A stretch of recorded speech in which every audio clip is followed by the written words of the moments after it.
করছেন রাজধানীবাসী। পাশাপাশি আয়োজন করা হয়েছে কনসার্টের। এ নিয়ে আরো জানাতে মানিক মিয়া এভিনিউ থেকে যুক্ত হচ্ছেন সহকর্মী সিফাত শাহরিয়ার। সিফাত, কেমন আয়োজন দেখছেন, কারাই আয়োজন করেছে, বিস্তারিত জানাবেন।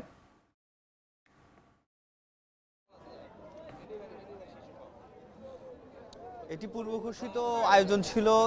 আর এমনিতে বিজয় দিবস উপলক্ষে যেহেতু ছুটির দিন এবং আজকের এই বিজয় উদযাপন করতে পরিবার নিয়েও পরিবার প্রিয়জনকে নিয়ে নগরবাসী ঘুরতে বের হন এবং তার একটি বড় কেন্দ্র কিন্তু এই যেখানে আমি আছি মানিক মিয়া এভিনিউ অর্থাৎ জাতীয় সংসদ ভবনের সামনে এই এলাকায় মানুষ আসে। তবে আজকে একটি বাড়তি যে আনন্দ সেটি যোগ করেছে আবার ঠিক পাশেই অর্থাৎ এই মানিক মিয়া এভিনিউ যেখানে রয়েছে সংসদ ভবনের ঠিক সামনে, সেখানে আয়োজন করা হচ্ছে বিজয় কনসার্টের। সবার আগে বাংলাদেশ সংগঠনটি এই কনসার্টের আয়োজন করে। এখানে দেশি যতগুলো ব্যান্ড রয়েছে, সেই পাশাপাশি যত সঙ্গীত শিল্পী রয়েছে সেক্ষেত্রে একক এবং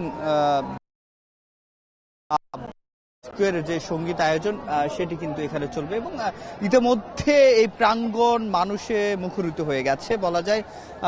আরও আগ থেকে যেহেতু আজকে বিজয় দিবস উদযাপন করতে নগরবাসী বেরিয়েছেন, সেক্ষেত্রে দেখতে পাচ্ছে যে আশপাশের যে এলাকা রয়েছে সেই আশপাশের এলাকায় সকল ধরনের সকল স্তরের মানুষ এবং দেখা যায় পরিবার প্রিয়জন নিয়ে এখানে হাজির হয়েছেন এবং আর কিছুক্ষণের মধ্যে এখানে যে বিজয় কনসার্ট সেটি শুরু হবে। এবং এই বিজয় কনসার্টের যারা আয়োজক সবার আগে বাংলাদেশের যেই আহ্বায়ক রয়েছে সংগঠনটি, তার সাথে আমরা কথা বলেছি। তিনি যেটি বলেছে যে বাংলাদেশের যে সংস্কৃতি, বাংলাদেশের পাশ্চাত্যের যেই সংস্কৃতির আগ্রাসন সেটি থেকে মুক্ত করতে এবং বাংলাদেশের সংস্কৃতিকে ফুটিয়ে তুলতে আজকের এই বিজয়ের দিনে এই আয়োজনটি করেছে এবং এই আয়োজনটি আরও চলবে এবং যে বিখ্যাত যত বাংলাদেশি শিল্পী রয়েছে, বাংলা ভাষাভাষী শিল্পী রয়েছে, তারা এখানে আসবেন।